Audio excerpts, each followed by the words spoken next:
कहानी शुरू होती है आज से सैकड़ों साल पहले, जब इंसान जंगलों में कबीले बनाकर रहा करते थे। यहाँ पर हम एक लड़की नरू को देखते हैं जो कि अपने कुत्ते सरी के साथ एक हिरण का पीछा कर रही थी। तभी उसके कुत्ते का पूंछ एक ट्रैप में फंस जाता है।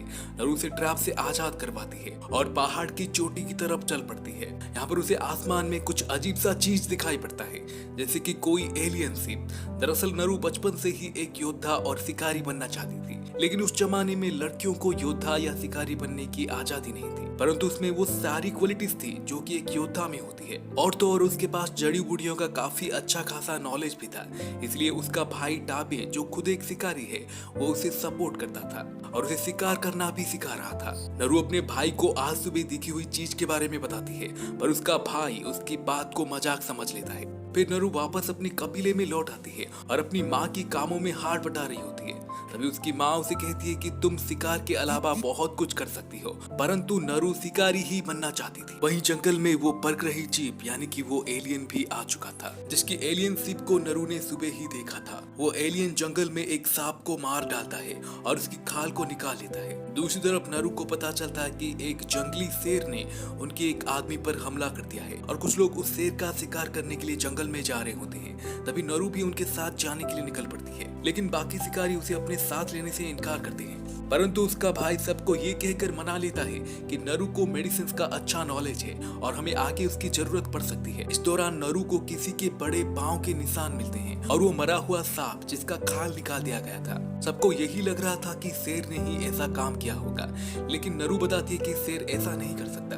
कुछ दूर चलने के बाद उन्हें उनके कबीले का आदमी भी मिल जाता है जो कि जमीन पर घायल पड़ा हुआ था। नरू उस आदमी को दवाई लगाती है और फिर वो सब लोग घायल आदमी को लेकर अपने कबीले के लिए निकल पड़ते हैं।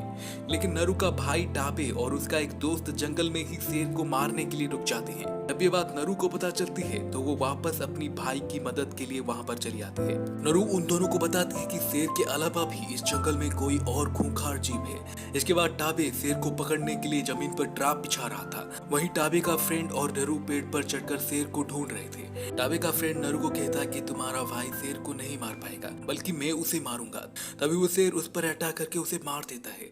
अब शेर नरू की तरफ आगे बढ़ने लगता है और वो उस पर भी अटैक करने वाला था, लेकिन नरू उसके शरीर में अपना भाला दे मारती है और इस दौरान वो खुद भी पेड़ से नीचे गिरकर बेहोश हो जाती है। जब उसका आंख खुलता है तो वो खुद को अपने घर में पाती है और उसकी माँ उसे बताती है कि तुम्हारा भाई तुम्हें यहाँ पर लेकर आया है। दूसरी तरफ टाबे उस शेर का कटा हुआ सर लेकर अपने कबीले में आता है। ये देखकर सब लोग उसकी तारीफ करने लगते हैं। कबीले वाले उसकी हिम्मत और साहस पर भरोसा करके उसे अपनी शिकारी टोली का सरदार बना देते हैं।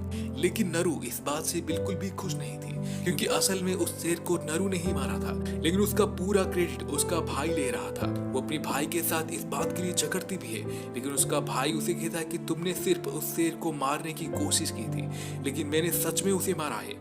अपने साथ हुई नाइंसाफी से वो बहुत ही गुस्सा हो जाती है और खुद को प्रूव करने के लिए अगली सुबह अपने कुत्ते के साथ कबीले को छोड़कर उस एलियन की तलाश में निकल जाती है जिसने उस सांप का खाल उतार दिया था। वो इस सफर में अपने हथियारों और औजारों के साथ काफी सारा एक्सपेरिमेंट करती है और वो उन हथियारों की मदद से कई सारे शिकार करके अपना पेट भरती है। दूसरी तरफ हम उस परग्रही जीव यानी कि एलियन को देखते हैं।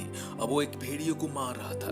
दरअसल ये परग्रही जीव बड़े ही आसानी से खुद को इनविजिबल कर पा रहा था, इसलिए कोई भी जानवर या इंसान उसे नहीं पकड़ पा रहे थे। अब वो एलियन उस भेड़िए को मार देता है और उसकी सर को निशाने के तौर पर अपने साथ ले जाता है। वहीं नरू को अपनी आगे की सफर में बहुत सारे जंगली बफेलो की लाश मिलता है जिनका खाल उधेड़ दिया गया था। ये देखकर नरू बहुत ही गुस्सा हो जाती है। उधर वो परग्रही जीव नरू के कुत्ते को भौंकते हुए सुन लेता है और वो अब उनको ढूंढने के लिए निकल पड़ता है। जंगल में आगे बढ़ते हुए नरू एक दलदल में फंस जाती है और वो जितना ही वहां से निकलने की कोशिश करती है उतना ही अंदर धंसती चली जाती है, पर अंत में वो अपनी हथियार की मदद से खुद को दलदल से बाहर निकालने में सफल हो जाती है। इस बीच नरू को एक बड़ा सा भालू दिखाई देता है और वो भालू उनकी बॉडी स्मेल को सूंघ लेता है। नरू अपना धनुष भालू की तरफ करने लगती है, लेकिन एम वक्त पर उसका धनुष टूट जाता है और वो भालू उन पर अटैक करने के लिए उनकी तरफ मुड़ जाता है। लेकिन नरू का कुत्ता उस भालू को डिस्ट्रैक्ट करता है और नरू उस पर तीर चलाने लगती है, लेकिन उस भालू को खरोच तक नहीं आता। उल्टा वो नरू को ही मारने के लिए उसके पीछे पड़ जाता है। तब नरू भालू से बचने के लिए एक जगह पर छिप जाती है और वो भालू जैसे ही नरू को अटैक करने वाला होता है, तभी वो परग्रही जीव यानी कि वो एलियन भालू को पीछे से पकड़ लेता है। भालू और एलियन के बीच में मुकाबला होने लगता है, परंतु वो परग्रही जीव बड़े ही आसानी से उस भालू को मार डालता है। ये देखकर नरू बहुत ही घबरा जाती है और नदी में तैरते हुए वहां से भागने लगती है। कुछ दूर जाने के बाद वो खुद के सामने अपने कबीले वालों को देखती है जो कि उसे वापस घर ले जाने के लिए आए थे। नरू सबको उस एलियन के बारे में बताती है, लेकिन वो सब उसकी बातों पर भरोसा नहीं करते और उसका मजाक बनाने लगते हैं। ये देखकर नरू गुस्से में वहां से जाने लगती है, लेकिन वो लोग नरू को रोकने लगते हैं और नरू भी उनके साथ फाइट करने लगती है। लेकिन अंत में वो लोग उसे पकड़ लेते हैं और उसका हाथ बांधकर अपने साथ ले जाने लगते हैं। रास्ते में उन लोगों को एहसास होता है कि वहां पर कोई है जो उन्हें दिखाई नहीं दे रहा है और सच में वहां पर वो एलियन था। वो एलियन अब अपनी लेजर लाइट की मदद से उन पर हमला कर देता है। वो लोग भी उसके साथ फाइट करने लगते हैं, परंतु वो एक एक करके सबको मार डालता है। नरू अपनी हाथ की रस्सी को काट देती है और अपनी जान बचाकर वहां से भागने लगती है कि तभी उसका पैर एक फंदे में फंस जाता है। तभी वहां पर कुछ लोग आते हैं और उसे बेहोश करके अपने साथ ले जाते हैं। वहीं नरू को होश आने के बाद वो खुद को एक पिंजरे में पाती है और वो इन लोगों को देखकर समझ जाती है कि इन्हीं लोगों ने ही उन बफेलोस को मारा होगा। दरअसल ये जंगली डाकू है और ये लोग पशुओं की चमड़े बेचने का काम करते थे और यही वजह था कि ये लोग इतने सारे बफेलोस को मार दिए थे। उनमें से एक आदमी उसे बताता है कि कोई है जो उनके आदमियों को बहुत ही बुरी तरीके से मार रहा है और नरू भी उसे बोलती है कि वो कोई जानवर नहीं है बल्कि वो कुछ और ही है। तभी नरू अपने भाई टाबे को देखती है, उसको भी इन लोगों ने पकड़ रखा था। वो लोग उसे टॉर्चर करने लगते हैं। नरू चाहकर भी अपनी भाई की मदद नहीं कर सकती क्योंकि वो खुद भी बंधी हुई थी। अगले दिन वो लोग एलियन को पकड़ने के लिए नरू और उसके भाई को चारे के तौर पर इस्तेमाल करते हैं और उन दोनों को एक जगह पर बांध देते हैं और ट्रैप बिछाकर उस एलियन का इंतजार करते हैं। तभी वो एलियन भी वहां पर पहुंचकर उन लोगों को मारने लगता है। फिर वो नरू और टाबे की तरफ ही बढ़ रहा था तो उसका पैर एक फंदे में फंस जाता है। इसके बाद वो लोग उसे पकड़ने की कोशिश करते हैं, लेकिन वो एक एक करके सबको मार डालता है। इस दौरान नरू का भाई अपनी गलती को मानता है और नरू को कहता है कि तुम्हारी वजह से ही मैं उस शेर को मार पाया। तुम्हारी वार की वजह से वो शेर घायल हो चुका था और मैं उसे आसानी से मार पाया। अब बाकी के लोग उस एलियन पर गोलियां चलाने लगते हैं, परंतु वो एलियन और भी खूंखार बन जाता है और अपनी एडवांस वेपन की मदद से एक साथ में काफी लोगों को मार डालता है। वहीं टाबे और नरू खुद को आजाद करवा लेते हैं और टाबे वहां से अपने घोड़े को लेने के लिए चला जाता है और नरू अपने कुत्ते को।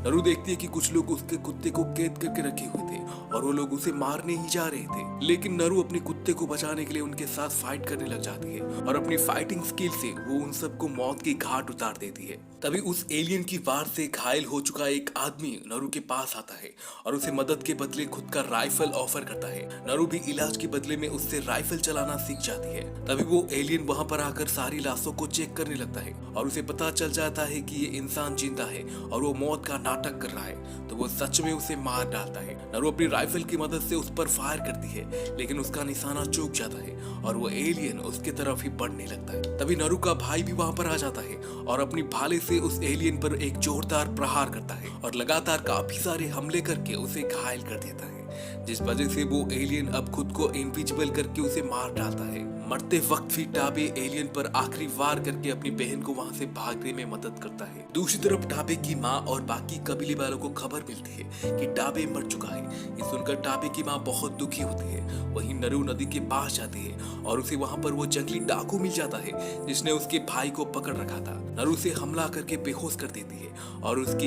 एक टांग को भी काट देती है। फिर वो उस एलियन को पकड़ने के लिए एक प्लान बनाती है और उस जंगली डाकू को एलियन की चारे की तौर पर इस्तेमाल करती है। अब वो अपनी भाई की कातिल को यानी कि उस एलियन को मारना चाहती थी। उसके दिल में बदले की आग धधक रही थी, इसलिए वो जाल बिछाकर उस एलियन का इंतजार कर रही थी। तभी वो एलियन भी उस जंगली डाकू के पास पहुंच जाता है और एक ही वार में उसका गर्दन उड़ा देता है। वहीं नरू इस चीज का फायदा उठाकर उसके सर पर गोली मारती है। हालांकि उसे कुछ भी नहीं होता, लेकिन उसका मुखौटा नीचे गिर जाता है। नरू उस मुखौटे को उठाकर जंगल के अंदर भाग जाती है। दरअसल टाबे और एलियन के बीच जब फाइट हो रहा था तब नरू ने देखा था कि एलियन की मुखौटा नीचे गिर जाने से वो काफी कमजोर हो गया था। वो उस मुखौटे को अपनी प्लानिंग के तहत एक जगह पर रख देते हैं जिसके चारों तरफ उसने फंदे लगा रखे थे। जब वो एलियन वहां पर आता है तो उन फंदों की वजह से उसे काफी सारे चोट पहुंचती है और नरू भी पेड़ के ऊपर से उस पर हमला करके उसे घायल कर देती है। अब वो एलियन उस पर हमला करता है उससे पहले ही नरू का कुत्ता उसे डिस्ट्रैक्ट कर देता है, जिस वजह से उस एलियन का एक हाथ पेड़ पर फंस जाता है और नरू तुरंत ही उसके हाथ को काट देती है।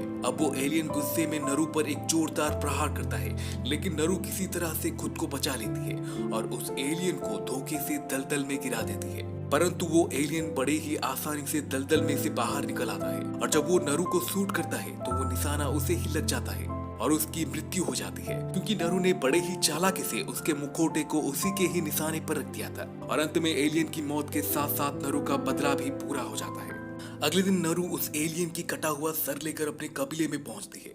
सब लोग उसकी बहादुरी को देखकर उसकी तारीफ करने लगते हैं। अब वो असल मायने में अपने कबीले वालों के लिए शिकारी बन चुकी थी और इसी के साथ ये कहानी यहीं पर खत्म हो जाती है। तो दोस्तों, अगर आपको हमारी ये कहानी पसंद आई तो प्लीज वीडियो को लाइक और शेयर करना मत भूलें। और अगर आप हमारे चैनल पर नए हैं तो प्लीज चैनल को सब्सक्राइब करके बेल नोटिफिकेशन को ऑन कर लीजिए। तो फिर मिलते हैं अगली वीडियो में, तब तक के लिए स्टे ट्यून।